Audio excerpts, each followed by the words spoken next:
नमस्कार मित्रों, the short hand house YouTube channel पर मैं अंकित चौरसिया आप सभी का बहुत बहुत स्वागत करता हूं। दोस्तों, मैं आप सभी के लिए एसएससी के प्रीवियस ईयर के क्वेश्चन लेके आया हूं जो कि बहुत ही महत्वपूर्ण क्वेश्चन हैं।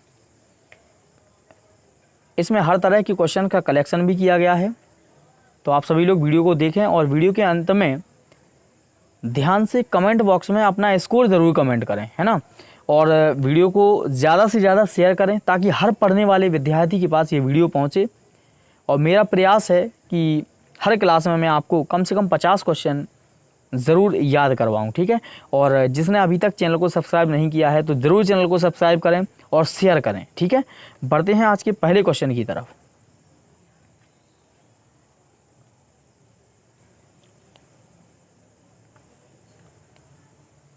तराइन का द्वितीय युद्ध किसके बीच लड़ा गया था? दोस्तों, मैंने आपको प्रीवियस क्लास में इसके बारे में बताया था कि तराइन का द्वितीय युद्ध जो है वो मोहम्मद गौरी और पृथ्वीराज चौहान के बीच में लड़ा गया था। तराइन के 3 युद्ध हुए थे, लेकिन पृथ्वीराज और मोहम्मद के बीच में 2 हुए थे। 1191 में मोहम्मद गौरी हारा था और 1192 के दूसरे युद्ध में पृथ्वीराज चौहान की पराजय हुई थी। निम्नलिखित में से किस राजपूत राजा ने मोहम्मद गौरी को पहली बार हराया था? दोस्तों, इसका सही आंसर होने वाला है बघेल भीम। इन्हें भीम द्वितीय के नाम से भी जानते हैं, भीम द्वितीय, ठीक है। इन्होंने 1178 ईस्वी में अनिल वाड़ा के युद्ध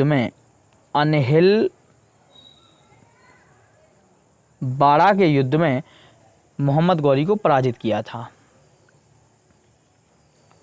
सही मिलान कीजिए।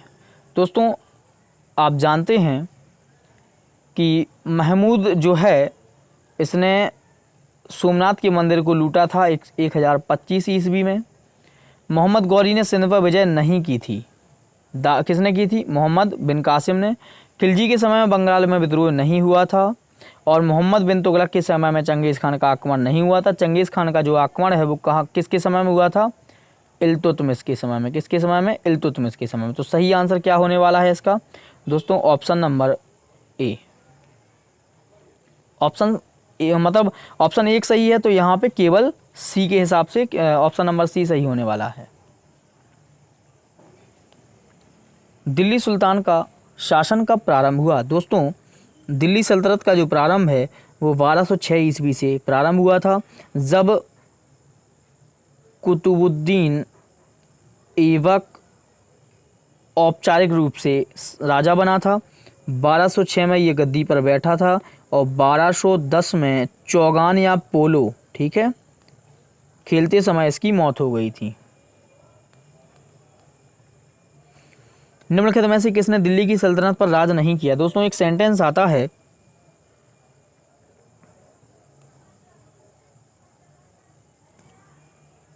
गुल खिले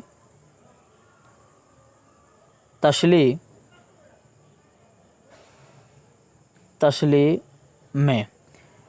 तो आप यहाँ से समझ सकते हैं कि गुल से क्या हो जाएगा? गुलाम। खिल से क्या हो जाएगा? खिलजी। ता से तुगलक है लेकिन यहाँ पे है नहीं। और शाह से सैयद, तो तीनों ने राज किया है। ला से लोधी और माँ से मुगल, तो गौरी वंश ने यहाँ पर राज नहीं किया है। अजमेर में 2.5 दिन का झोपड़ा किसने बनवाया था? दोस्तों, सही आंसर है कुतुबुद्दीन ऐबक। इसने 2.5 दिन के झोपड़े के साथ साथ अजमेर में सरस्वती मंदिर भी बनवाया था। क्या बनवाया था? सरस्वती मंदिर।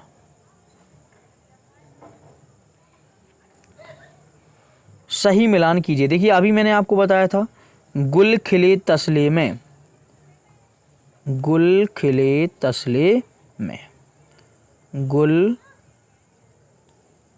खिले तसले में। तो मुगल तो है नहीं, यानी ला लोधी किस पे अंत में है? ऑप्शन नंबर 2 कहाँ पे है? तो आप देख सकते हैं कि ऑप्शन नंबर डी में 2 है और यही हमारा सही आंसर हो जाएगा। यहाँ पे दोस्तों एक ऑप्शन नंबर 4 में इलबरी दिया गया है। इलबरी का मतलब तुर्कों से है और ये कुतुबुद्दीन ऐबक के लिए बताया गया है, ठीक है, इलबरी वंश।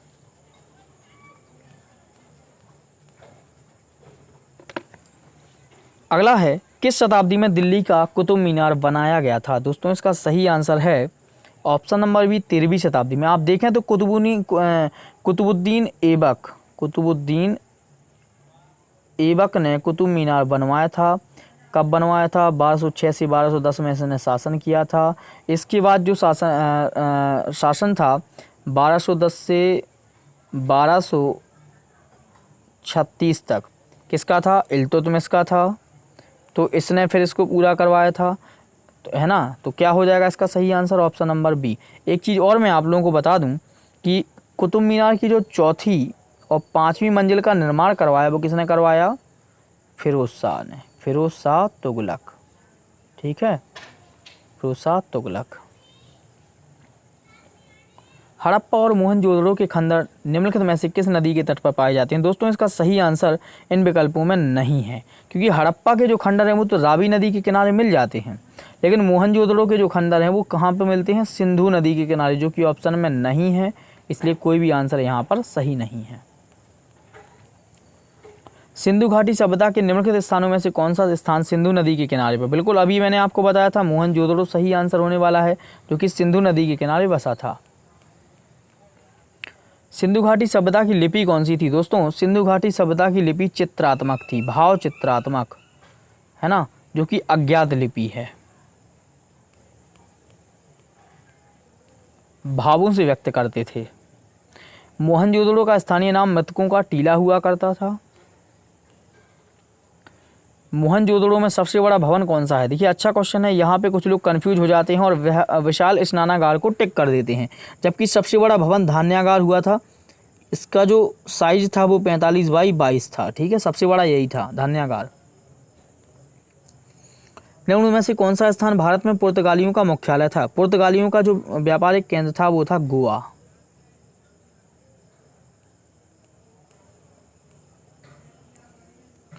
अंग्रेज शासक चार्ल्स द्वितीय को किसकी राजकुमारी से विवाह करने के लिए बंबई दहेज में दिया गया था? दोस्तों इसका सही आंसर है पुर्तगाल।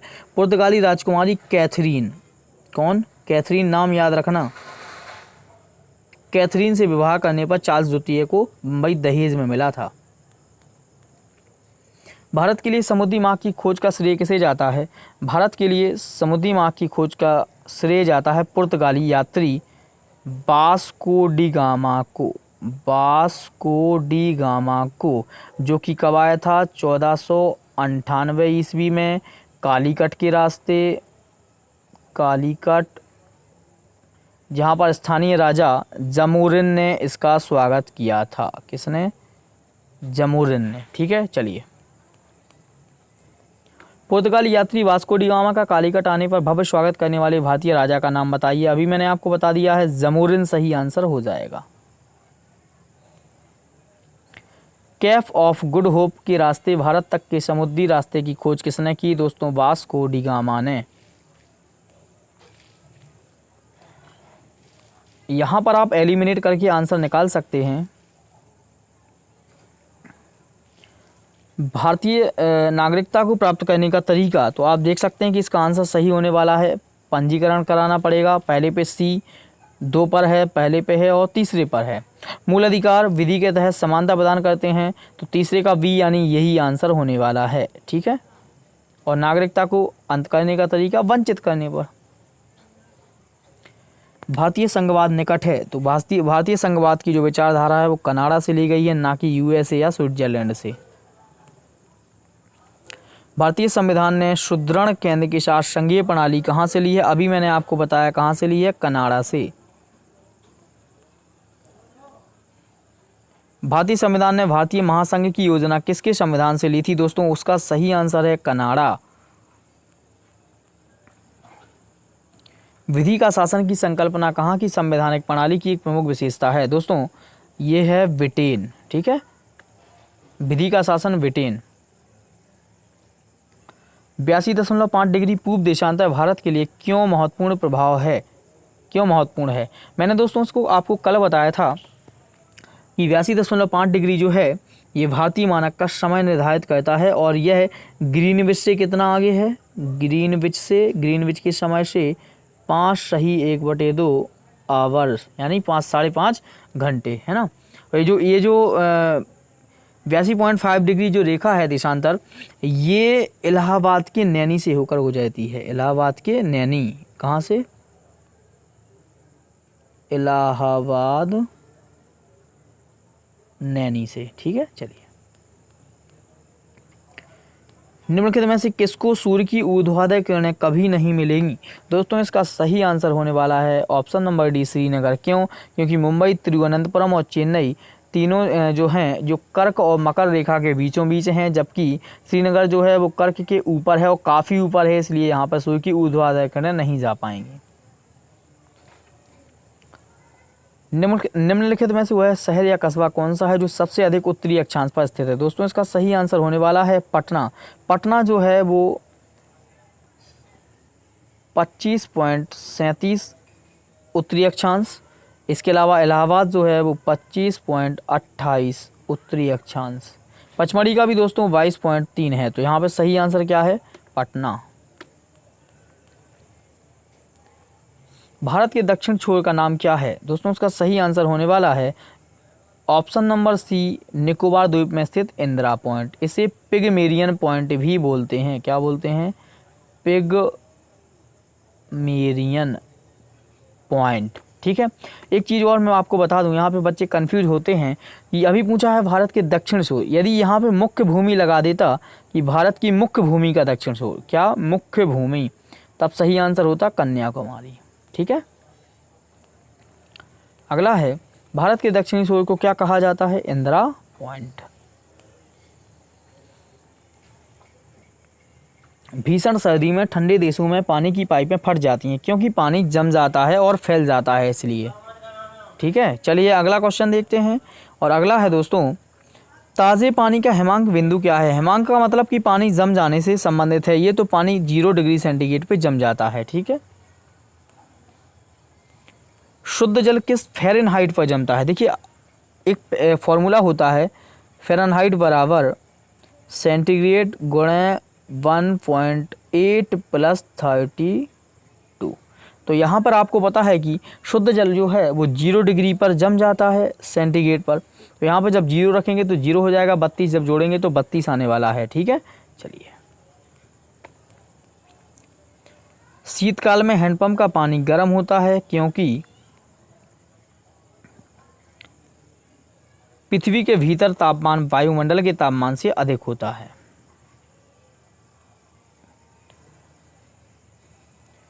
ठंडे देशों में शीतकाल में झीलें जम जाती हैं नीचे का पानी छोड़कर। देखिए 0 डिग्री सेंटीग्रेड पर झीलें जम जाती हैं, जबकि 4 पर नीचे का पानी बना रहता है।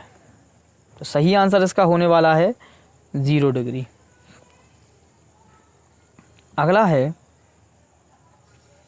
भारत में योजनाबद्ध अर्थव्यवस्था किस पद्धति पर आधारित है? दोस्तों इसका सही आंसर है समाजवादी व्यवस्था। हर तरह के क्वेश्चन इंक्लूड किए गए हैं। औसत परिवर्ती लागत वक्र यू आकार के होते हैं। झूलती मीनारों वाली एक मस्जिद भारत के किस शहर में स्थित है? दोस्तों इसका सही आंसर है अहमदाबाद। अहमदाबाद में सीदी बशीर मस्जिद जो है झूलती मीनार के नाम से जानी जाती है। अमृता शेरगिल किस रूप में प्रसिद्ध हुई? अमृता शेरगिल का नाम सभी ने सुना है, ये एक प्रमुख महत्वपूर्ण चित्रकार थी। और बता दूं इनको, इनका जन्म हुआ था हंगरी में, जो कि बुडापेस्ट देश की राजधानी है। बुडापेस्ट। ठीक है।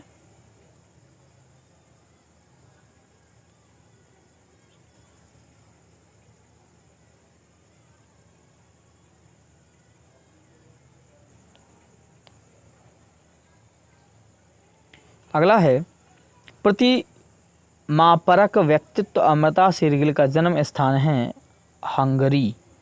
इनके पिता पंजाबी थे और माता हंगरी की। ऑल सोल्स डे एक त्यौहार है ईसाइयों का, ये मृतकों के लिए मनाया जाता है। किमोनो किस एशियाई देश की परिधान शैली है?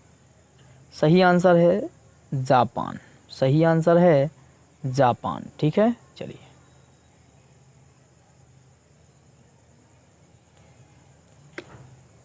अगला है,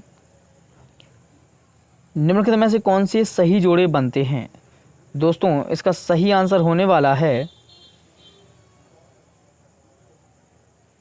अब आपको दिखाई देगा, कुछ ऑप्शन यहाँ पे हैं और कुछ यहाँ पर हैं। तो यहाँ पे दोस्तों सही आंसर है भुवनेश्वरी जो कुमारी हैं ये स्क्वैश खिलाड़ी हैं, ठीक है। तो इसका सही आंसर होने वाला है केवल बी, यानी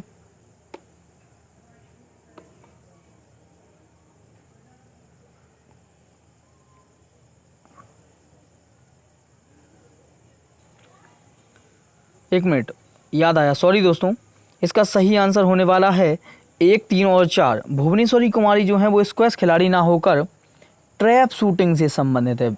इनको 1969 में अर्जुन अवार्ड भी मिला था, ये राजस्थान की हैं, ठीक है। बाकी सही है। जेमिनी रॉय जो हैं वो चित्रकार हैं, अल्लाह रखा हैं वो तबला वादक हैं, ये इनका तो सभी ने सुना भी हुआ है, ये गलत नहीं है, ये तो सभी ने फेमस हैं, अल्लाह रखा तबला वादक हैं। और मेधा पाटकर जो हैं वो पर्यावरण एक्टिविस्ट हैं। तो यहाँ पर 1, 3 और 4 यानी ऑप्शन नंबर सी सही होगा। दोस्तों शायद मुझे लग रहा है एक छोटी सी गलती और हुई है, एक जो अभी ऊपर क्वेश्चन आया था ये वाला, हाँ यहाँ पर मैंने आपको बताया था इसमें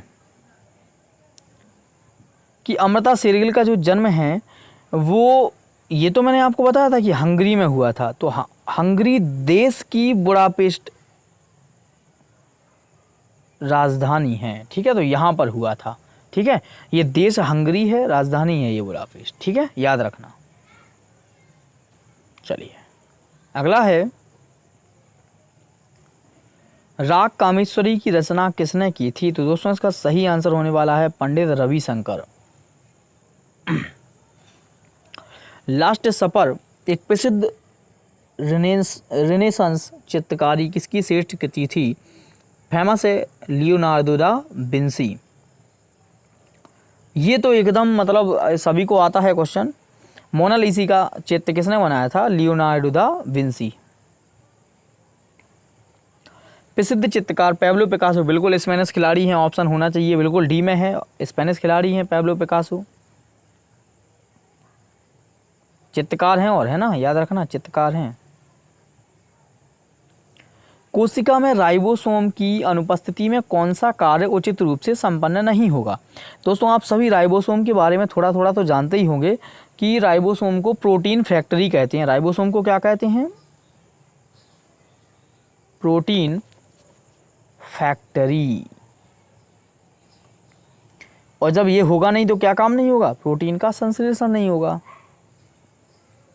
अगला है, एक विशेष कार्य करने वाले समान कोशिकाओं के समूह को क्या कहते हैं?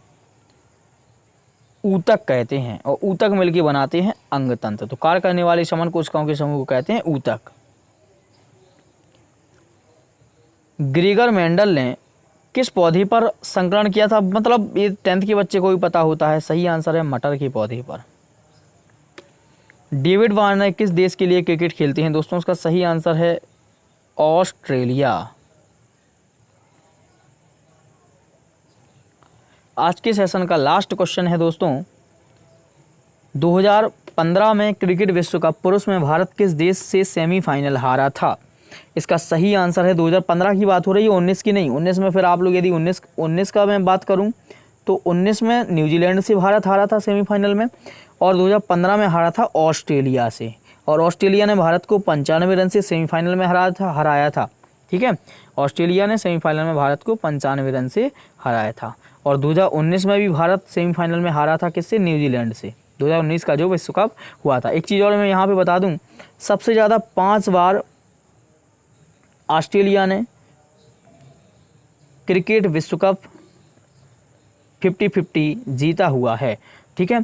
तो दोस्तों आज के हमारे क्वेश्चन यहीं पे ख़त्म होते हैं। आशा करते हैं कि हमारे जो क्वेश्चन हैं आपको संतुष्ट कर पाए होंगे और आपको काफ़ी कुछ इन्फॉर्मेशन मिली होगी। यदि आप हमारी क्लास लगातार लेना चाहते हैं तो आप हमारे नंबर पे मैसेज कर सकते हैं और हमारे ग्रुप से जुड़ सकते हैं। अभी आपको अपलोड करके ही वीडियो मिलेगा, कुछ समय बाद आपको लाइव क्लास भी मिलने लगेगी, ठीक है। इस वीडियो को ज़्यादा से ज़्यादा शेयर करें, आप लोग चैनल को सब्सक्राइब करें और अधिक से अधिक बच्चों तक क्लास को पहुँचाएँ, ठीक है। और वीडियो के अंत में अपना फीडबैक ज़रूर दें, अपना एक्सपीरियंस हमारे साथ शेयर ज़रूर करें। धन्यवाद।